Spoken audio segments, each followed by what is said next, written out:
Aí pessoal, mais um câmbio desmontado aqui.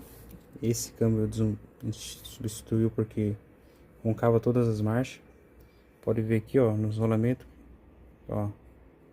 Esse é só da quarta. Olha como é que tá a base dele aqui, ó. Isso aqui é pra ser bem lisinho. Isso aqui aconteceu porque o carro ficou muito tempo parado e sem óleo, tá vendo? Tudo poroso aqui, ó. Então, por isso que roncava. Esse é um problema aí que não ter óleo, colocar óleo ruim, pegou umidade e estragou o isolamento e as bases aí. Então que vai ter que ser trocada essas peças aí pra voltar a rodar.